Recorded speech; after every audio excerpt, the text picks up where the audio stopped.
Hi, I'm Matt from Focus Training. Recently, we've been talking in the learning and development space about a term, digital fluency. Maybe you've heard people discussing this. Essentially, what we're talking about is the need in learning and development to embrace the new technologies that are available to us. It goes beyond what we would call digital literacy and the ability to just use this technology in a functional way to digital fluency, a slightly more involved, a higher standard. Let's talk about that just a little bit today and how we get there. First, what is digital literacy?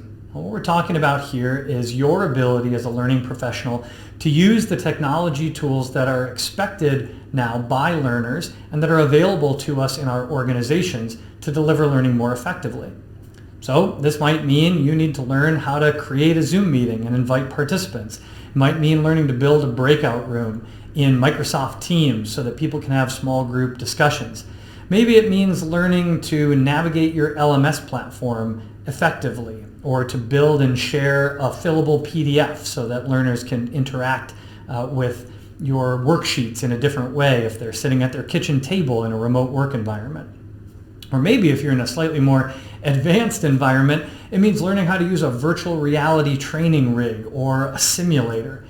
Whatever those tools are that you have available, we as learning professionals have to figure them out. And that means we've got some upskilling to do. But to achieve digital literacy is one thing. To reach digital fluency is another. That's going beyond learning how to use these things and understanding the why behind them. So the next step here is to really think about, why do we use the technology we're using and for what purpose? What functionality does this platform or this tool offer that an in-person learning environment or another medium doesn't? What are the pros and cons that we can identify and get familiar with? A quick example we've learned is that in a virtual training session, whether in Zoom or another meeting platform, the chat function has taken on a really important role in the virtual classroom environments that we run.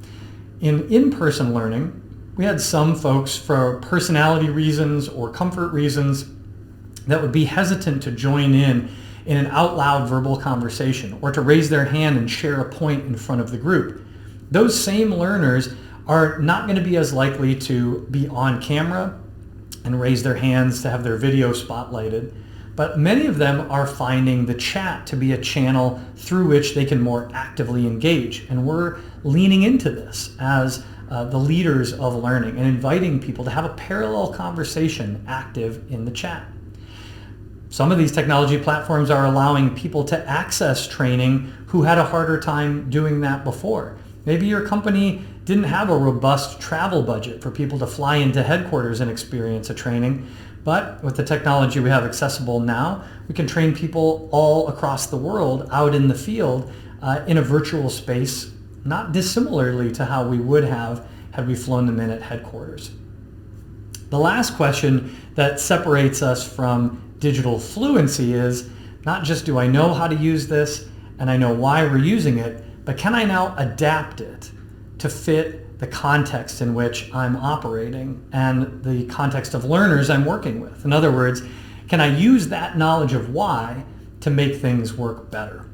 So one example of this is learning equity. Maybe you are now going to be able to build learning programs that are accessible and open to engagement for people in your organization who never could access them before. Maybe you're going to build greater ROI in your learning programs by making learning more efficient for your learners, flipping the classroom in some ways to let people learn asynchronously for part of it and engage in discussion sessions virtually in reaction to the asynchronous video learning.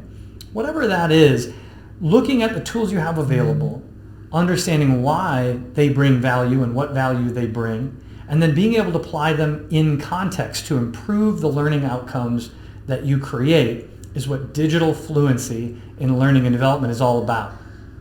Let's be honest, technology is only going to move in one direction. So we as learning professionals need to build our own skills and capabilities so that we can keep up or maybe even lead the way.